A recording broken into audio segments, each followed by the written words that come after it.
donated human bodies abused and dumped in an Arizona desert. You trust them to take your loved one and treat them with respect, and that's not at all what happened.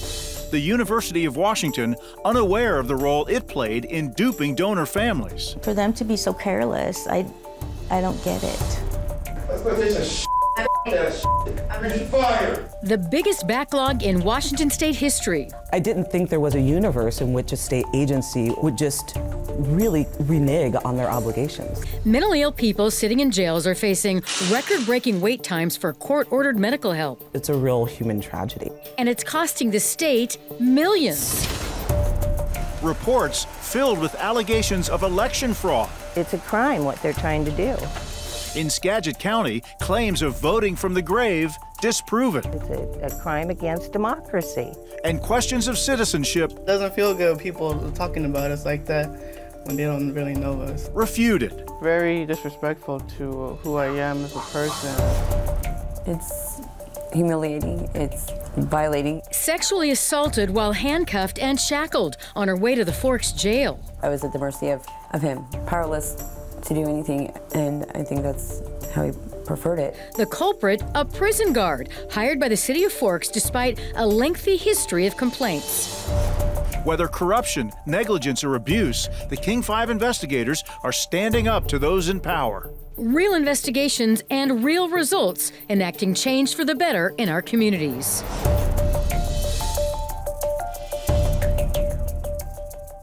It's been quite the year for the King 5 investigators. Lengthy investigations uncovered surprising truths and sought to bring justice to those who've been wronged. Tonight, we're looking back at some of the best investigations of 2022 and sharing our results. Thanks for joining us. I'm Chris Ingles. And I'm Susanna Frame. In September, a jury convicted a former Seattle man of abusing human bodies that were donated to his Washington company. Yeah, months before that verdict, we reported how the largest and most respected medical school here in the Pacific Northwest unknowingly helped him find some of his victims.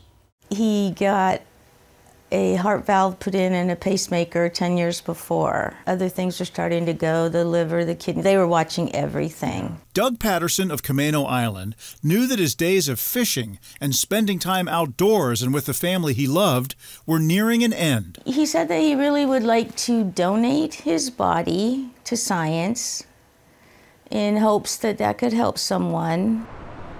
So, 3 years ago, he went to the University of Washington and picked up the paperwork. He registered to donate his body to the University of Washington's medical school. When Doug Patterson died about a year later from heart failure, family members called the UW's Willed Body Hotline as instructed. Ex-wife Cheryl Patterson says the program abruptly rejected Doug's corpse because of his numerous medical conditions. They couldn't take him, and they recommended this other place. This other place was Future Gen X, a for-profit company that supplies cadavers mostly to private medical training and educational firms. The family thought Doug's wishes to contribute his remains to science and medicine had been honored until the State Patrol came calling last year. They had found remains in the desert in Arizona in 2 separate places. Yavapai County, Arizona sheriff's deputies near Prescott alerted the State Patrol that 5 heads, numerous arms and legs, and other body parts had been discovered at 2 sites in December of 2020. They've arrested him for this. Walter Mitchell, the owner of Future Gen X, who had personally taken possession of Doug's body, was jailed and pleaded not guilty to 29 counts of abandoning dead bodies. Cheryl says DNA confirmed that some of the discarded remains were Doug's. What do you think about Walter Mitchell, that a guy would do something like this? You trust him to take your loved one and treat him with respect, and that's not at all what happened. He's an evil man. I think he's evil. We have lots of questions about how the prestigious University of Washington School of Medicine got tied up with Walter Mitchell in the first place. Questions the university agreed to answer in an on-camera interview, until a spokesperson backed out at the last minute and sent us a written statement instead. It is not our practice to provide the names of other programs to donors, the university said. We discovered that against our established practice, our contracted transport and after-hours answering service provided names of other whole-body donation programs. We apologize for any misunderstanding.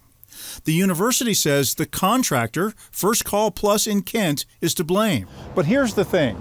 Families called the university's hotline as instructed after their loved one's death. They thought they were talking to the university, especially since the person on the phone had the authority to reject their donation. So, when Walter Mitchell was recommended as an alternative, they thought he had the university's blessing. That really bothers me. For the University of Washington, who is like a respected, medical school, for them to be so careless, I don't get it. Arizona police reports say Mitchell closed Future Gen X in Seattle in February of 2020 and headed for Arizona with at least 5 bodies, allegedly those that were eventually dumped in the desert.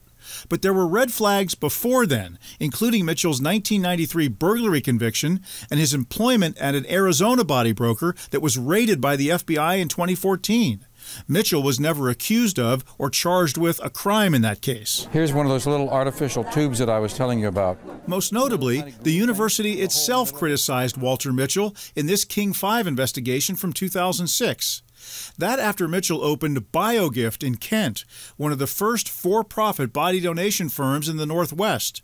Dr. Dan Graney, head of the UW's Willed Body program at the time, said this about the emerging multi-million-dollar industry of private body donation. All of us in these programs around the medical schools of the United States have been concerned about this.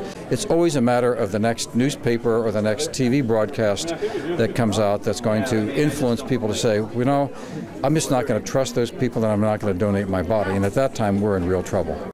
And that day is here now for the University of Washington, which finds itself caught up in this case. The day in court came for Walter Mitchell, who was convicted in Arizona of 29 counts of abandoning a dead body.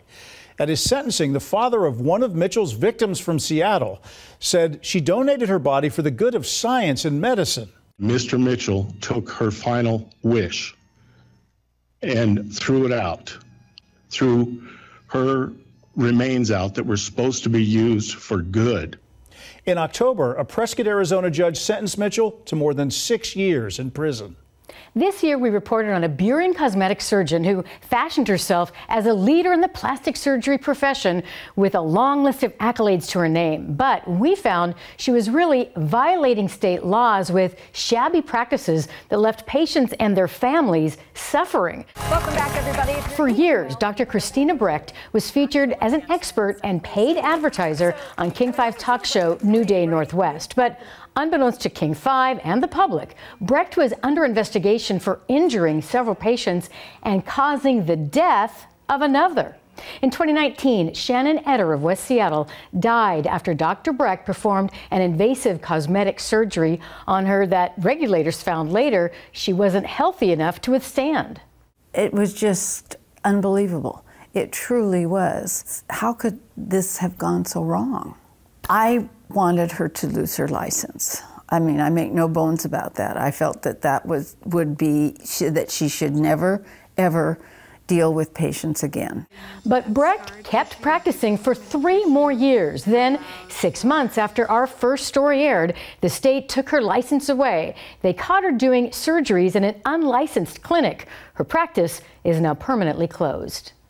And she's not alone. Regulators also suspended the license of another Washington state doctor after a King 5 investigation. Our hidden cameras captured Dr. Anna Elprin. She signed COVID vaccine waivers for 4 undercover journalists without asking medical questions or conducting exams. She charged up to $200 per waiver, which allowed patients to avoid vaccination requirements at the height of the COVID pandemic. Dr. Elprin denied any wrongdoing. The Washington Board of Osteopathic Medicine will not allow her to practice medicine until the charges are resolved.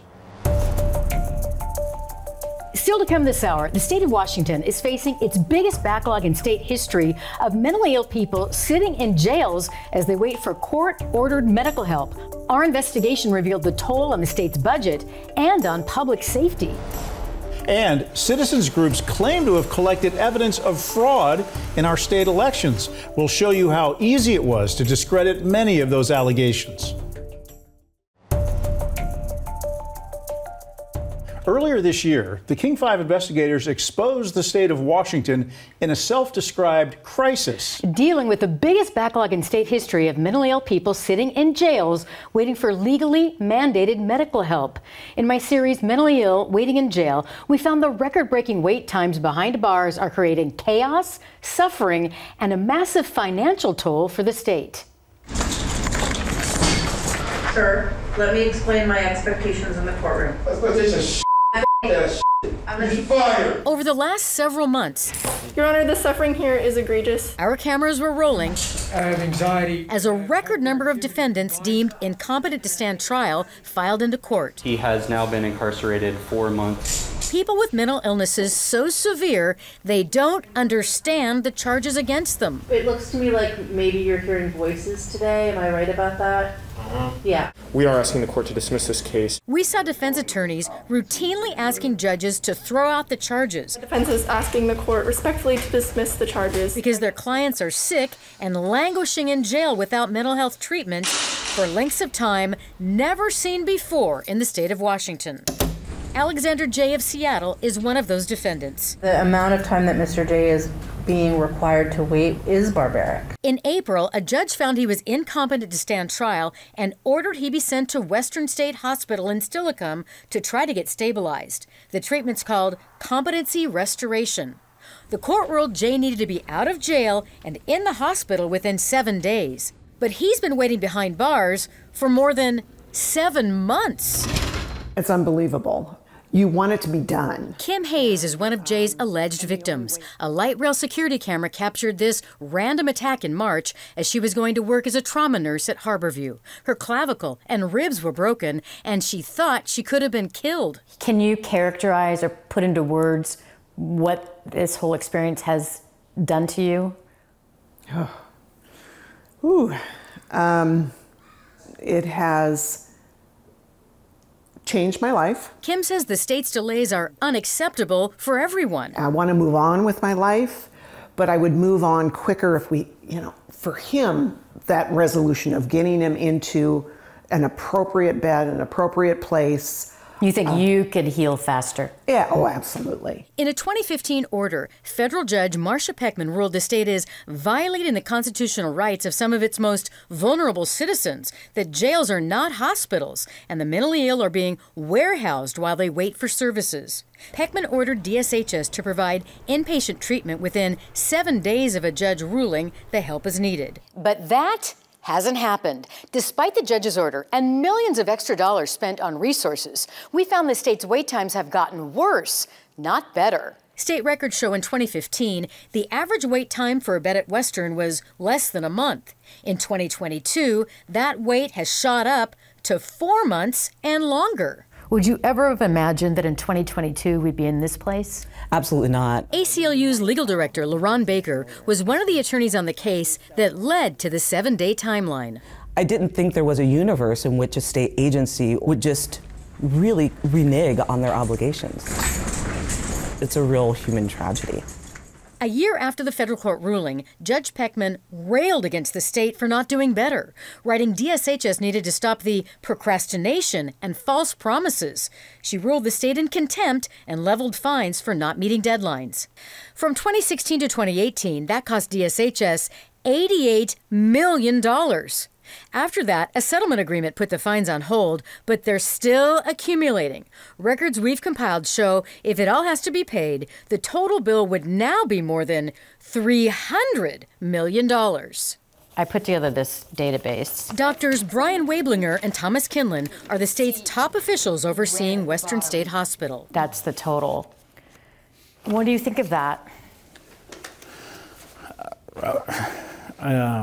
Unbelievable. Would you say that the state is in a crisis? A competency crisis, for sure. This has got to be difficult.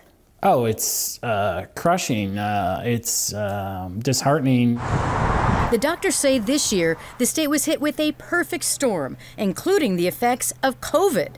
After several shutdowns at hospital admissions, a backlog of cases are now coming through.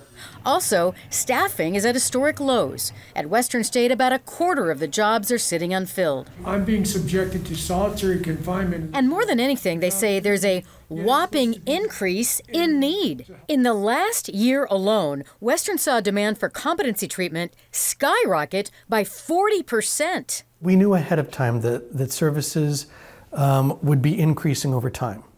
We knew that. What happened recently, we don't understand that. I don't think anyone expected that to happen. DSHS is working to build new bed space. This project at Western State will add dozens of new spots next year. And they're building in Thurston and Clark counties, trying to decrease wait times for patients and decrease the likelihood of getting dragged back to court to pay the piled up fines. We have to be fiscally mindful, and having to pay $300 million would be, that's the taxpayers' dollars. So of course it's concerning. I am finding the department in contempt.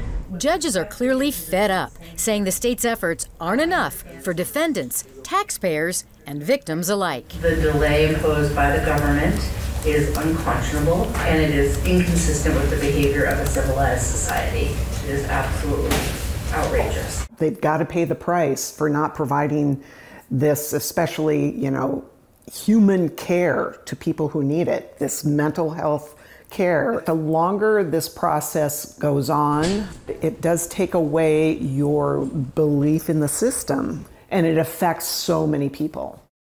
There's a real public safety risk connected to this problem. As people wait for months on end for court-ordered help, more judges are letting defendants out on their own recognizance or dismissing their charges altogether. In some cases, that has led to more charges, victims, and heartbreak. It's a grief like we haven't experienced before. And that's what I felt in the whole community. It was, no, this can't be. In October, the rural mountain town of New Meadows, Idaho, population 517, saw its first act of random violence anyone here can remember. A Vancouver, Washington man, John Cody Hart, allegedly shot and killed Rory and Sarah Meehan. It happened in the lobby of the historic Heartland Inn that they owned and operated. So when I received the call Saturday, I was numb.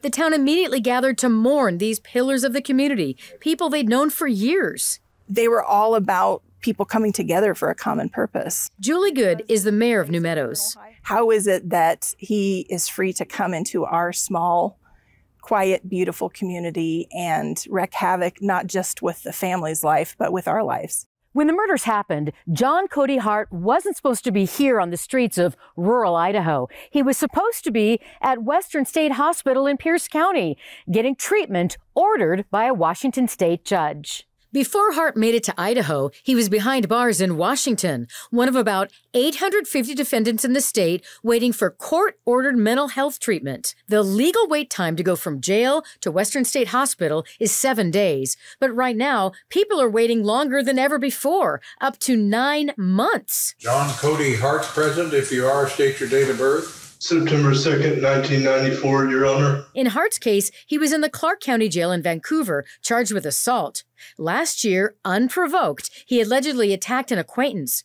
Court records show he strangled the man and tried to rip his eyes out.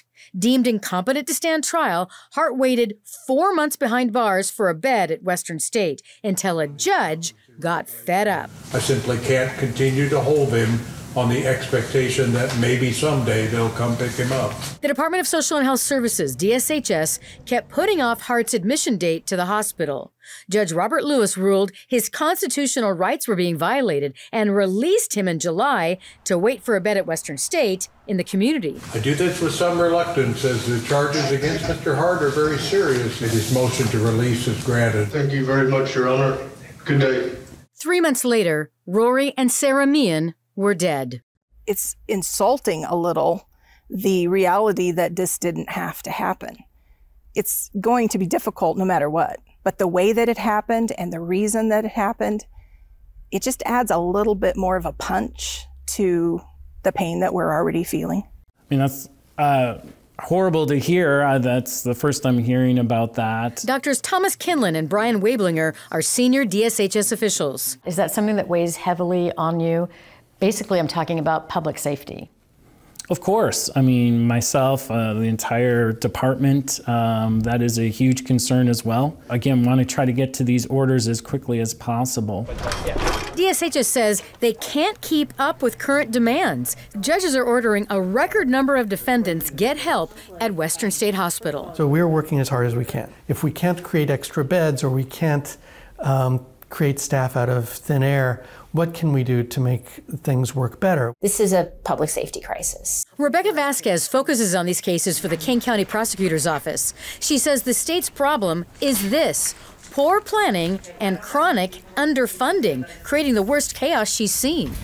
Our whole community is impacted by not taking care of people with serious behavioral health needs. Records obtained by King 5 show that in King County, because of the long wait times, judges have dismissed charges including burglary, felony harassment, indecent exposure, hate crimes, and assault with a deadly weapon. How would you characterize what you're seeing now? Immense crisis. And the system is years past its breaking point. DSHS officials say the ultimate goal is to prevent people with mental illness from ever entering the criminal justice system in the first place, and they're working hard to figure that out. Do you feel like there's hope to turn this around? I would not be doing this job if I didn't think there was hope. We are thinking innovatively. What can we do differently? Rory and Sarah were my friends. Back in rural Idaho, a grief-stricken community has a message for leadership in the state of Washington. Whatever they can do to make it so this doesn't happen again to another small community, whatever needs to happen, they need to find a way. John Cody Hart is charged with aggravated murder in Idaho, where prosecutors are seeking the death penalty. Outrageous claims of election fraud in Skagit and other counties. Still ahead, our Fraud Crusade investigation revealed dishonest claims in reports collected by several groups. But first, predatory behaviors within jail walls. An investigation out of Clallam County found sexual abuse of inmates went unchecked. How the guard responsible stayed in power. Earlier this year, the King 5 investigators uncovered a pattern of predatory behavior inside a small-town jail on the Olympic Peninsula. Our Taylor Mary Fendereski reports the offender wasn't an inmate, he was a jail guard. John Gray's sexual abuse went unchecked while women in the Forks jail suffered the consequences. We found the corrections officer's entire career was marked with problems, but he held on to his job for years. State officials even rehired him, despite numerous violations. It's humiliating. It's violating. What happened to Morgan Lee more than 2 years ago still keeps her awake at night. It didn't feel real. In 2019, she was handcuffed and shackled in this van on her way to the Forks jail for a misdemeanor when her guard reached under her skirt and sexually assaulted her. I was at the mercy of him, powerless to do anything, and I think that's how he preferred it. Lee reported the assault, and early last year she watched on Zoom. All right, so we're here for sentencing. As a Clallam County court judge sentenced John Gray, her former jail guard, to 20 months in prison. Mr. Gray, anything you want to say to the court? He pled guilty to sexually assaulting not just Lee, but 3 other women who were inmates at the City of Forks jail, while he was in charge of protecting them. I mean, that was his job, as somebody that we were supposed to be able to trust. But it's what happened before Gray's crimes in Forks, before he ever worked there, that now raises serious questions about the decisions of the people in charge of him. Because this should have never happened. For more than 2 decades, Gray worked here at the Clallam Bay Correction Center, an adult male prison on the Olympic Peninsula. Over his nearly 25-year career as a corrections officer, records show inmates and other prison guards made at least 24 complaints against him, and prison brass repeatedly disciplined Gray for misconduct, including racism, vulgarity, security breaches, and sexual harassment. In our 3-month investigation, we searched through thousands of pages of documents and found that despite all this, officials at nearly every level brushed aside warnings and made decisions that allowed a predator to remain on the job. The complaints about Gray started rolling in from the inmates he looked after. At least 5 Clallam Bay prisoners accused Gray of sexual misconduct, including a transgender man in 2015 who thought bosses were trying to cover it up. His complaint was closed without action. At least 8 of Gray's own co-workers would soon report problems too. It was extremely toxic. Kimberly Seward was among them. I would call in sick because I knew that Gray was going to be there, and the thought of that was hopeless. Prison records show Seward repeatedly voiced her concerns, telling bosses her coworker harassed her and subjected her to a hostile work environment by yelling, making bigoted, sexual, and homophobic statements. And he acted like he was bulletproof, like nothing he said or did would get him in trouble, and he was pretty much right. Eventually, one of Seward's complaints led to disciplinary action. In 2017, Gray was reprimanded for making racist remarks about 2 coworkers. All of the horrible things you can say about a colleague. But he stayed on the job. It was like it was okay. As time went on, prison records show Gray went on to cause more trouble. A 2018 internal prison investigation showed he used vulgarity on the job, shoved an inmate, and violated security protocol. This time, the Department of Corrections, the DOC, suspended him for 15 days. But again, Gray kept his job. At that point, why are you keeping a problem employee? And then, Gray attended a training meant to stop sexual abuse behind bars. According to disciplinary records, during the class, he made sexual comments and sounds, and staff members were visibly upset. That was it. The prison superintendent told Gray he was no longer qualified for his job. The state fired him for sexual harassment. I had that sense of like, finally, the truth is out. These people can see what kind of person this is. But Gray's story doesn't end there. His union, Teamsters Local 117, fought hard on his behalf and convinced the state to sign this agreement to wipe the reprimand for racism from Gray's record, reverse his termination, and give him his job back. It's really beneath the dignity of these communities. Sarah Prescott is a civil rights attorney who specializes in prison misconduct. There is no excuse in this world for having people in these facilities with so many flashing red lights. After returning to the Clallam Bay prison, Gray soon resigned from his full-time job. He stayed on as an on-call guard and applied for a full-time job at the jail in Forks. And Forks knew about Gray's history. Records show the police chief personally reviewed his thick disciplinary file and then hired him. It's inconceivable that a leader could be looking at a record like this and say, that's the guy for our taxpayers. The City of Forks declined to answer our questions about the hire. Over the next 8 months at the Forks jail, in 2019, he went on to sexually assault Morgan Lee and at least 3 other women. And there was a 5th inmate, Kimberly Bender, who said she was a victim too of sexual harassment. I can tell just by looking at you that this is really bothering you. During that investigation, the city got rid of Gray, the 2nd time he'd been fired. But his career still wasn't over. I couldn't believe it. I'm like, why? After getting fired from Forks, Gray asked the DOC to give him back his full-time job. They did, and he got a raise. I was livid. Why would you take him back? You finally got rid of him. How did this happen? Internal emails and disciplinary records show it was Gray's local union, Teamsters 117, that went to bat for him, just as they'd done before. Gray's union rep convinced top prison leaders not only to rehire him, but to allow him to start fresh, with no mention in performance evaluations of his troubled past. It is not unusual to see people that have really egregious files and histories be protected. I think a lot of this has to go ultimately to the people who could have stopped it. Teamsters 117 and the DOC declined to do interviews for this story. But in separate statements, they said they didn't know about Gray's misconduct in Forks when he returned to his full-time prison job. And DOC officials added they had no reason to do another background check. The month after Gray returned to his full-time job, his past in Forks caught up with him. He was arrested at work, charged and convicted of the sex crimes that forever changed Morgan Lee's life. Mr. Gray, anything you want to say to the court? And sentenced to return to prison. This time, as a prisoner. I'm very sorry for everything. John Gray spent just over a year behind bars. Now Washington lawmakers are taking action in response to our stories, which showed how Gray got a light sentence for his crimes against inmates. Senator Mike Patton says he's drafted legislation to lodge harsher penalties against corrections officers who abuse their power. The question remains, is that an appropriate sentence for that sort of crime? Last month, the city of Forks settled a lawsuit with the family of a Quileute woman who was at the center of our reporting. In 2019, 23-year-old Kimberly Bender died by suicide, weeks after reporting John Gray was sexually harassing her. Bender's family claims their daughter would be alive today if officials would have taken the abuse allegations seriously.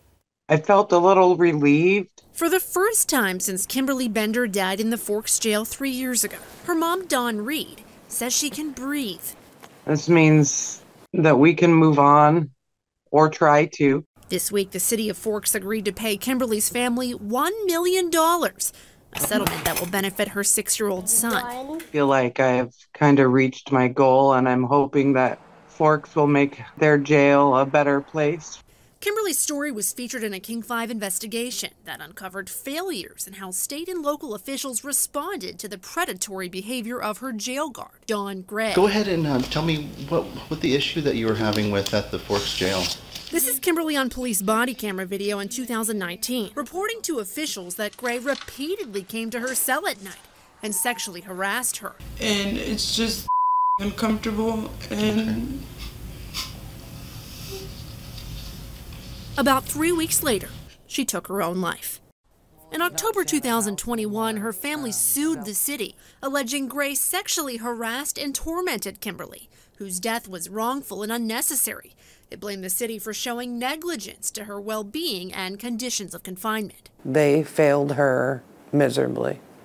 Our investigation found Forks leaders knew Gray had a long history of misconduct as a state prison guard before they hired him to work in the jail.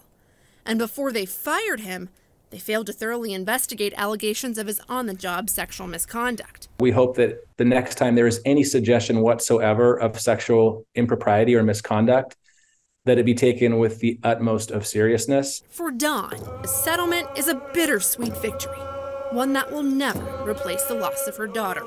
The city of Forks can't give her back to me. And that's what I would want more than anything in this world, is to have her back.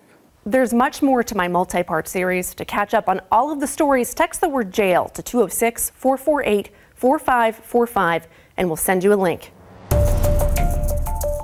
Ballots cast from beyond the grave. Legal resident citizenship called into question. These are some of the things we found in reports from groups working to expose alleged voter fraud. But what's the truth? We investigate. And after a Bellevue freshman lost his life, our report revealed what was really happening inside a Washington State University fraternity, where police videos showed students didn't understand the concept or dangers of hazing. In several Washington counties, citizens groups have been trying to collect evidence of incompetence and corruption in state elections. In the Fraud Crusade, we fact-checked their detailed reports in 3 counties, including this revealing story from Skagit County. The voting dead. In Skagit County, at least 43 deceased voters cast ballots from beyond the grave, according to a report filled with allegations of election fraud filed with the county elections office. The late Jerry Shears is one of the supposedly posthumous voters. He would be just rolling over in his grave right now if he knew it, because it's just so much against what he believed in. His widow, Elizabeth Shears, says Jerry lived as a model citizen in Skagit County and spent the last years of his life riddled with cancer. Did you cast a vote for Jerry after he died? No. Elections records confirm Jerry's last ballot from his home on Guimas Island off Anacortes was mailed in for a special election last February, 1 month before he died. Here's the report showing that people are cheating, and your husband's name is on that report. And it's wrong. I think it's BS. There's not a chance that that happened. The name of the farm was S&T Little Horses. My grandparents had it together. Angela Pillman lives on the 5-acre property in LaConner, where her grandmother died 4 months after she cast her ballot in November, according to election records. That's my grandmother's obituary. Date of death was February 28th. But Dorothy Stevens is listed as an anomaly in the report. Voter is deceased. She wouldn't have liked it to have had her name falsely represented on something like that. This spreadsheet, submitted to Skagit Elections in June, includes the names of 14 voters who supposedly cast ballots from the grave. Obvious vote fraud by someone. But we easily located online obituaries that showed all 14 died after their last vote. It's a crime what they're trying to do. It really is. It's a crime against democracy. The County Republican Party is behind the Skagit Voter Integrity Project, which claims canvassing by volunteers has uncovered more than 3,200 voter registration anomalies. That's nearly 4% of the 85,000 registered voters in Skagit County. Hello? Hi, kitty. We went door to door to investigate some of their claims. Strange question. My name is Chris Ingalls. I'm a reporter from King TV. In Mount Vernon, a caregiver let us in to speak with 89-year-old Marilyn Wheeler. I'm surprised by my being on the list. We tracked Mrs. Wheeler down because this is what the report says about her. Voter may not be competent to vote. So their report says voter may not be competent to vote. Yeah. What do you think about that? It's wrong. It's wrong for anybody to decide that I'm incompetent to vote. Mrs. Wheeler doesn't know who thinks she's incapable of voting or why. Did anybody come and talk to you about this? No, I did not. There's been nobody. Can I show you what they said? The drive-by judgment of this voter at a home in this tidy Mount Vernon neighborhood is even worse. It says check citizenship. Citizenship should be checked. This voter has lived here 4 years, and it takes longer than that to become a citizen. Wow. Eduardo says he's lived in the U.S. for 25 years. It doesn't feel good people talking about us like that when they don't really know us. We are U.S. citizens. He has no idea why the report says his citizenship should be checked and why no one came to his door to find the truth. Very disrespectful to who I am as a person.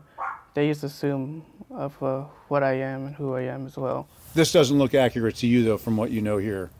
Voter received 2 ballots? No. The report lists numerous other voter registration anomalies that we found were incorrect or could not be confirmed.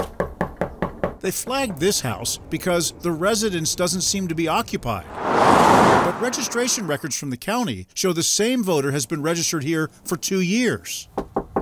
At this house on Fowler and this one on 5th Street, canvassers wrote, "Address does not exist." Nobody's answering the door, but there's a mailbox up there that says 120. But we found both houses with no problem. The report lists voters registered to numerous Skagit County campgrounds, RV parks, and marinas, and claims citizens cannot vote from this address. We just picked up several bags of ballots. At the Skagit County Elections Office, where ballots for the November contest are coming in, the election supervisor says those addresses are legit. The state allows non-traditional addresses, and there are many people who live on a boat, so their home is a slip at that marina. Have you been able to uncover any fraud as a result of what they've reported? We've had a few things where things were questionable in the sense for us to look at them. Once we've researched them, everything's been fine and no amount of fraud has been found. Our elections and our Constitution have been circumvented and subjugated. The report is authored by Skagit County Republican Party Chair Bill Bruck, who waves the findings around as proof of elections fraud. Bruck has not responded to our repeated calls or messages, including a visit to the party office in Burlington earlier this month. I think it's a bunch of hogwash. We'll leave the final word on all this to the longtime Skagit resident that Bruck's report says is not capable of voting. It's fraudulent research. Of all the counties we've investigated, including King and Mason, the Skagit Republicans make the most outrageous claims, not only judgments on voters' race or age, but because of the sheer number of what look like incorrect anomalies they've reported. We also checked Washington court records. We found in the last 15 years, there has only been one criminal case of organized voter registration fraud. It involved paid signature gatherers in Seattle in 2006. They forged signatures to make more money. They were caught and sent to jail. There are 41 other cases in court records that authorities call small, one-time offenses. But we also found that not all vote fraud cases are treated equally. This 79-year-old man was convicted of a felony in Lewis County for casting a ballot for his wife, who died months before the 2020 presidential election. Lewis County has the most vote fraud prosecutions in Washington state. On the other hand, King County typically sends out warning letters to family members who vote on behalf of a deceased loved one. One Seattle widow who got such a letter insisted she did not cast her husband's vote, but we uncovered cracks in her story. You're saying that he did sign that ballot? he scribbled on it. It didn't have his exact signature. Cindy Khalsa says her husband, Sadah, died from COVID right after he voted. But we pointed out it was more than a ballot signature mismatch that made authorities suspicious. Let me just read you a line off of this. It says, records show the voter was deceased prior to the date the ballot was issued by the county. Is that true? So they're claiming the ballots weren't even out? You had the ballot before he died. I don't know. I know that I had him sign something. We double-checked with King County Elections, which confirms ballots were mailed out October 14th, 2020, 2 weeks after her husband died. When confronted, Khalsa asked for a second interview to make an admission. 2 weeks after he passed away, I got the ballot. I wasn't thinking right or wrong. I wanted to honor him, and I signed the ballot and I sent it in. Prosecutors handle these cases differently, but all of them agree that vote fraud is rare. And that's the bottom line from us after months of looking into election fraud claims. We found no evidence of widespread or organized voter fraud in Washington. This winter, we exposed the long list of complaints against a state-paid psychiatrist accused of traumatizing women during state-organized exams. Dr. Douglas Robinson worked for the Department of Labor and Industries for 40 years, examining injured workers applying for benefits. Several patients complained he was inappropriate and asked unprofessional and intrusive questions like, "What is your favorite sexual position?" Cheryl Riley got injured while working at Washington State University and was diagnosed with a severe concussion, anxiety, and PTSD. Then she was sent to Dr. Robinson. He asked me, when was the last time you had sexual relations? So I said, well, it's been a long time. I've been divorced for a lot of years. And he looked at me again really hard and he said, when was the last time you had sexual relations with someone? And I got scared. I realized that he had sexually harassed me, and it's almost like he created more PTSD in me. Dr. Robinson is now retired and denies all of these allegations, but the Department of Labor and Industries admitted they should have taken action against him sooner and that they've changed their complaint process because of this case. The day after our story aired, the Washington Medical Commission opened an investigation into his treatment of patients. Mr. Thomas, can I ask you what you think about that? In May, a federal jury convicted Alan Benny Thomas and his wife 3 years after a King 5 investigation exposed their public corruption in South King County. Benny Thomas was the elected, longtime commissioner of King County Drainage District Number 5 in Enumclaw. King 5 revealed that for years, he and his wife Joanne stole hundreds of thousands of dollars in tax money collected to fund the rural drainage system. Their sentencing was delayed in 2022, but they are expected to serve prison sentences when Judgment Day does arrive. A state law to prevent hazing in Washington schools is created following the death of a freshman at Washington State University. Up next, our reporting reveals a culture of hazing inside the very fraternity where Sam Martinez lost his life. This year, the King 5 investigators brought you a rare behind-the-scenes look into what was really going on inside a WSU fraternity where a Bellevue freshman died from hazing. We obtained hours of police interviews following the 2019 death of 19-year-old Sam Martinez. The videos reveal fraternity members did not understand what constitutes hazing or how dangerous any type of hazing can be.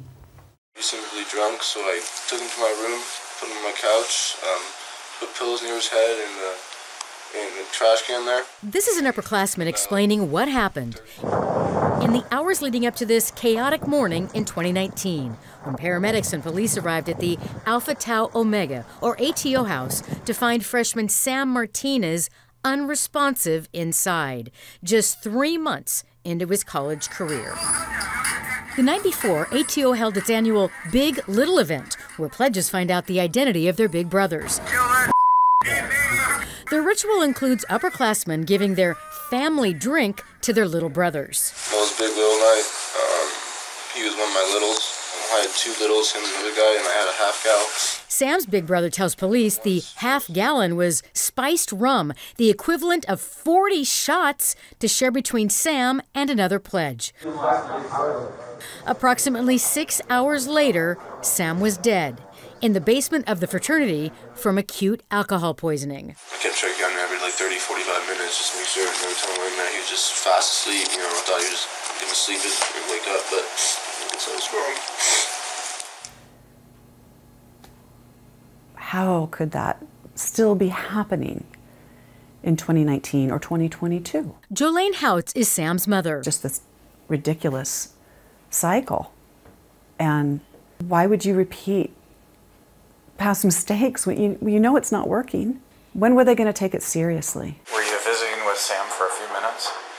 Yeah, probably 2 minutes tops. The King 5 investigators reviewed nearly 35 hours of Pullman police interviews.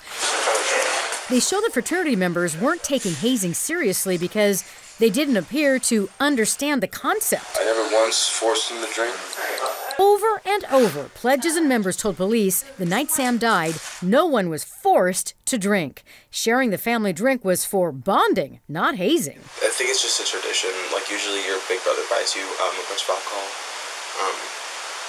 and they give you the option if you want to drink it or not. You don't have to finish the bottle. They're not like forcing you to. It's all at your own will, pretty much. It's what you want to drink. Okay. They're not forcing it down your throat.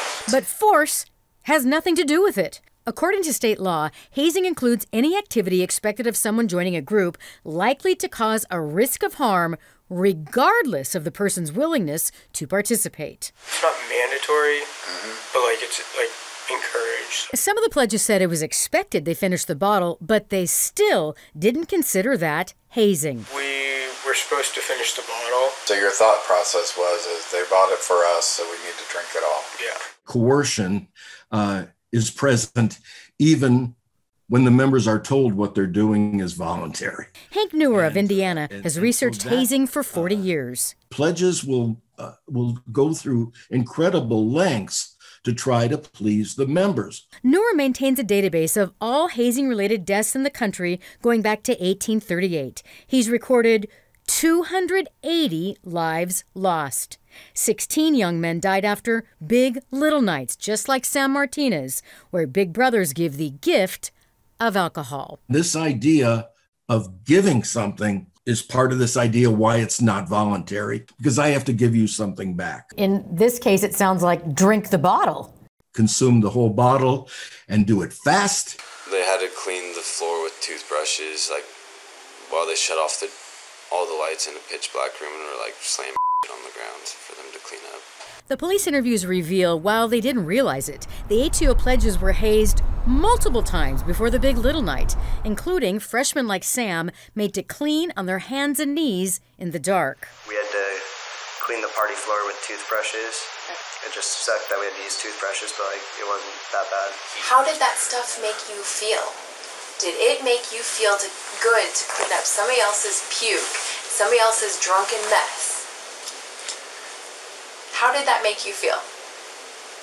Well, all the classes above me who have had to do the same exact thing every single week, and some of them have had to do way worse. Police records show more examples of hazing. Punishments like eating onions, drinking an unknown mixture with hot sauce, and physical tasks. One pledge described the upperclassmen's thinking process. Oh man, I can make them do anything. I can make them do push-ups. I can make them do a wall sit. I can make them do jumping jacks and sing the national anthem like 3 times in a row. Because we did that.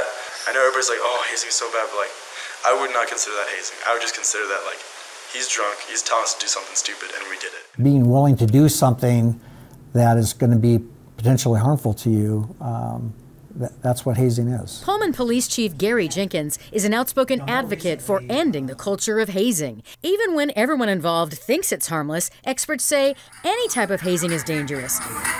You can't predict the outcome, like triggering a past trauma for someone.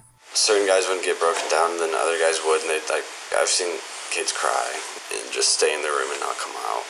Yeah, I've just seen kids be broken down before, for sure. And no one at the fraternity predicted the ultimate consequence: Sam Martinez dying after a party featuring brotherhood, alcohol, and hazing. As time passes, my fear is that the thoughts of the consequences of hazing are going to pass, and maybe Sam Martinez's death causes that whole culture to change. Sam's death prompted the legislature to pass Sam's Law, which mandates hazing training at all Washington colleges. In the upcoming legislative session, Sam's parents will be lobbying again to pass another bill aimed at making some types of hazing a felony. Thank you so much for watching. Right now, you can find much more on each of these stories, including follow-ups, at king5.com. You can text the word investigator to 206-448-4545, and we'll send you a link. Our work doesn't end here. Be on the lookout for new investigations and results throughout 2023. Until then, thank you for watching and for your tips throughout the year.